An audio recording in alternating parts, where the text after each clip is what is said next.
I walked into that house expecting another regular nanny job. What I found were 3 children who had been taught to hate people like me. But sometimes love is stronger than the poison others feed us. This is how I changed their hearts, and they changed mine forever.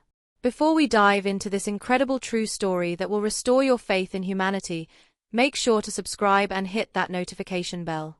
Trust me, you won't want to miss what happens next. This story will change how you see the power of love over hate. My name is Angela, and I've been working with children for over 15 years. I've seen it all. Spoiled kids, neglected kids, kids dealing with divorce, loss, you name it. But nothing, and I mean nothing, prepared me for what I walked into that October morning in 2019. The phone call came on a Tuesday. A man's voice, clipped and professional, asked if I was available for a live-in position.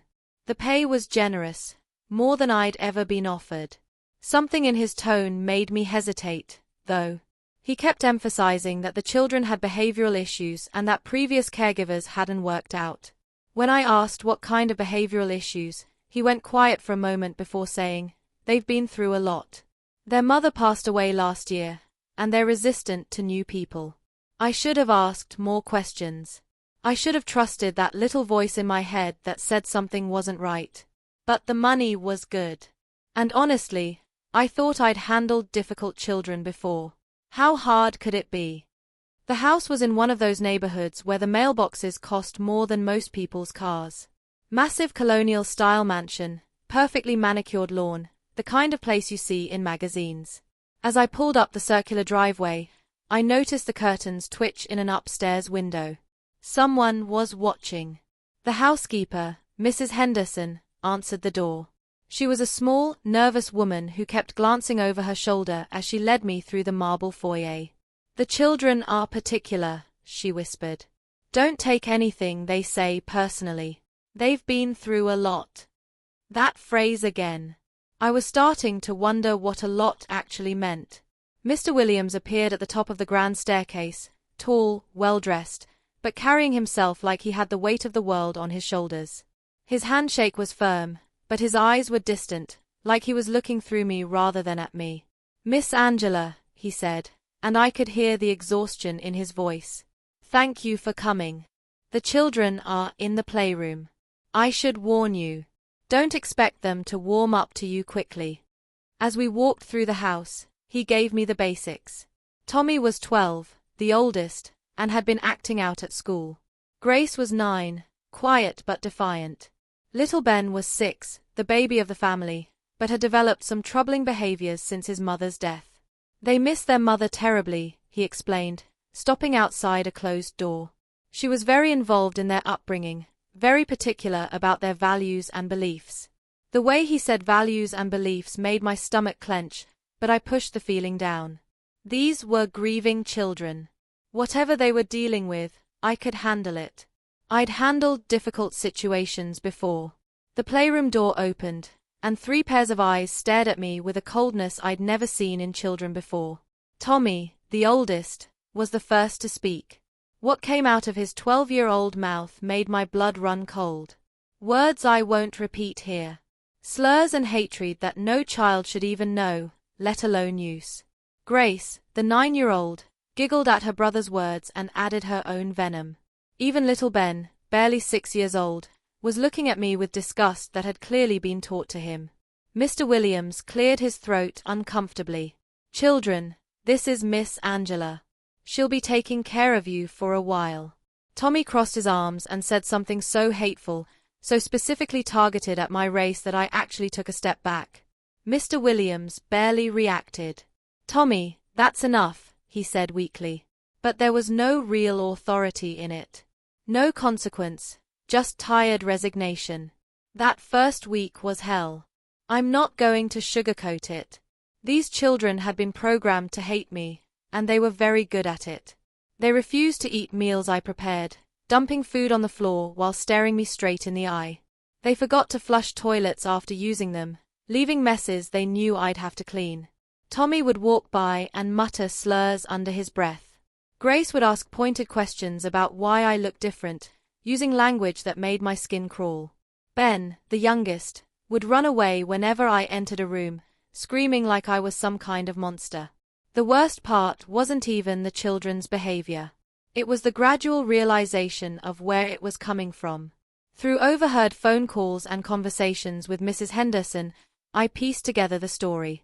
The children's mother had come from a family with deeply rooted prejudices. After she died, the maternal grandparents had become heavily involved in the children's lives, filling their heads with poison, disguised as teaching them about the world. Mr. Williams, drowning in his own grief, had let it happen. It was easier than fighting his late wife's family, easier than confronting the ugliness that was taking root in his children's hearts. But here's the thing about children. They can't keep up a performance forever. And underneath all that hatred, I started to catch glimpses of pain so deep it took my breath away. It was late one night during my second week when I found Ben crying in the hallway. He was in his little pajamas, tears streaming down his face. And when he saw me, he tried to run, but he was exhausted, so I was able to catch up to him gently. "Hey, sweetheart," I said softly. "What's wrong?" For just a moment, he forgot he was supposed to hate me. "I had a bad dream," he whispered. "Mommy was gone again, and Daddy was gone, and Tommy and Grace were gone, and I was all alone." My heart broke into a million pieces. This baby was drowning in fear and loss. And the only way he knew how to process it was through the hatred his family had taught him. I wanted to scoop him up and hold him, but I knew that would just scare him more. Instead, I sat down on the floor next to him. "Bad dreams are scary," I said. "Want to tell me about it?" And for the next 20 minutes, this little boy who had been taught to see me as his enemy told me about his fears, his nightmares, his confusion, about why his mommy wasn't coming back. When he finally fell asleep on the hallway floor, I carried him back to his room. As I tucked him in, he mumbled, "Thank you, Miss Angela." It was the first time any of them had used my name. That became my strategy. Instead of confronting the hatred head-on, I started looking for the pain underneath. With Tommy, I discovered he was struggling badly in school. His grades had plummeted since his mother's death, and he was too proud and too angry to ask for help. When I offered to help with his homework, he initially refused with a string of slurs. But when he was facing a failing grade in math, he grudgingly accepted my help as we worked through problems together. The hatred would slip away, and I'd catch glimpses of the intelligent, sensitive boy hiding underneath all that anger. Grace was the artist of the family, but she'd stopped drawing after her mother death, and he was too proud and too angry to ask for help. When I offered to help with his homework, he initially refused with a string of slurs. But when he was facing a failing grade in math, he grudgingly accepted my help as we worked through problems together. The hatred would slip away, and I'd catch glimpses of the intelligent, sensitive boy hiding underneath all that anger. Grace was the artist of the family, but she'd stopped drawing after her mother died. I found her old artwork hidden in her closet, beautiful, imaginative pieces that showed real talent. When I complimented them, she became defensive, claiming her grandmother said art was a waste of time. But slowly, I started leaving art supplies around where she could find them. I'd catch her drawing when she thought no one was looking, and gradually she started sharing her work with me. The breakthrough came during my third week. Ben had been running a fever all day, but it spiked suddenly in the evening. By the time we got him to the hospital, he was burning up and barely conscious. Mr. Williams was on a business trip in Chicago and couldn't get back until the next day. So, it was just me sitting by Ben's bedside in the pediatric ICU, holding his tiny hand while he fought the fever. Tommy and Grace had insisted on coming to the hospital. They sat in the uncomfortable plastic chairs, still maintaining their distance from me. But I could see the terror in their eyes. They'd already lost their mother. The thought of losing their baby brother was destroying them. I didn't leave Ben's side for 18 hours. I sang to him, read to him, talked to him even when he was unconscious. The nurses started referring to me as his mother, and I didn't correct them. In that moment, that's exactly what I was. When Ben finally opened his eyes and smiled at me, calling me Miss Angela in that sweet little voice, something shifted in Tommy and Grace. They saw the tears of relief streaming down my face. They saw how much I genuinely cared about their brother. For the first time, they saw me as human. The ride home from the hospital was quiet, but it was a different kind of quiet. Grace shyly asked if I would help her with a drawing she was working on. Tommy, without any prompting, thanked me for staying with Ben, and Ben fell asleep, holding my hand in the back seat. From that point on, things changed rapidly. Tommy stopped using slurs and started asking me questions about my life, my family, my experiences. Grace began showing me her artwork regularly and asking about different cultures and traditions. Ben started running to me when I came home the same way he used to run away. But the real test came during Thanksgiving. The maternal grandparents were coming for dinner along with aunts and uncles who shared their views. Mr. Williams pulled me aside the day before, his face full of worry. "They're going to say things," he warned me. "Horrible things. The children have made so much progress," but he trailed off and I could see he was terrified of losing the peace we'd built. When the family arrived, the tension was immediate. The grandparents took one look at me and their faces hardened. During dinner, they made pointed comments about knowing one's place and the natural order of things. They questioned why I was eating with the family instead of serving them. They asked the children if they were comfortable with the situation. That's when something beautiful happened. Tommy, my angry 12-year-old, who had once spewed hatred at me daily, stood up from the table. "Stop," he said, his voice shaking but determined. "You're wrong about Miss Angela. She's not what you said she was. She's the best person I know. She stayed with Ben all night in the hospital when he was sick. She helps me with my homework when I'm struggling. She doesn't judge us or make us feel bad about missing Mom. She just loves us." Grace nodded fiercely. "She taught me that art isn't stupid. She listens to me when I'm sad. She makes the best pancakes in the world." Even little Ben piped up. "Miss Angela reads me stories and checks for monsters in my closet. She's not scary. She's nice."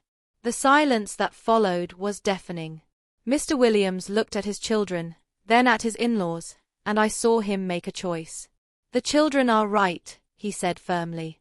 "Angela is part of this family. If you can't respect that, you're welcome to leave." Some of them did leave that night. Others stayed and made an effort to get to know me. It wasn't perfect, and it wasn't immediate, but it was a start. That was over 4 years ago now.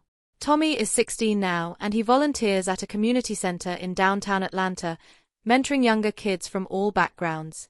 He's planning to study social work in college. Grace is 13 and her artwork has been displayed in local galleries. She creates pieces that celebrate diversity and bring people together. Ben is 10, happy and confident with friends from every walk of life. Mr. Williams remarried 2 years ago to a wonderful woman named Patricia who embraced our story from the beginning. She often tells people that she fell in love with him partly because of how he chose his children's happiness over his family's prejudice. As for me, I'm still part of their lives. I moved out when Mr. Williams remarried, but I have dinner with them every Sunday. The children call me Aunt Angela now, and I'm considered family in every way that matters. The extended family took longer to come around, but most of them eventually did. It's amazing how hard it is to maintain hatred for someone when you actually get to know them as a person. The grandparents still struggle sometimes, but they love their grandchildren more than they love their prejudices. And that's made all the difference. Looking back, I realized that those children weren't born with hate in their hearts. Hate is taught carefully and deliberately, usually by people who are afraid or hurting themselves. Here's what this journey truly taught me. Love will always outlast hate. Patience will always outgrow anger. And consistency will always outshine prejudice. It wasn't easy, far from it. There were mornings I sat in my car, fighting back tears before walking into that house. Days when I questioned whether I was strong enough to keep going. But those children needed someone steady.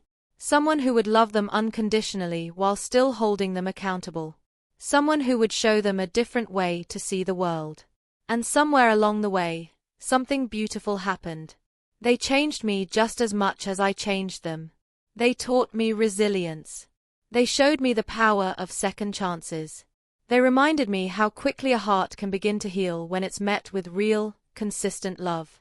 Tommy, Grace, and Ben proved that it is never too late to choose compassion over cruelty, understanding over ignorance, hope over fear. Every child deserves to grow up without the poison of prejudice shaping their beliefs. Every child deserves to judge others by their character, not by the color of their skin. And every child deserves adults brave enough to protect their right to love and be loved, no matter what they've been taught before. That's the true power of love. It doesn't just soften hearts. It transforms lives. If this story moved you, share it with someone who needs to be reminded that change is possible. Like this if you believe love can overcome hate, and subscribe for more true stories that highlight humanity's ability to grow and heal. And in the comments, tell us about a moment when someone changed your perspective. Remember, we all have the choice to plant seeds of love instead of seeds of hate.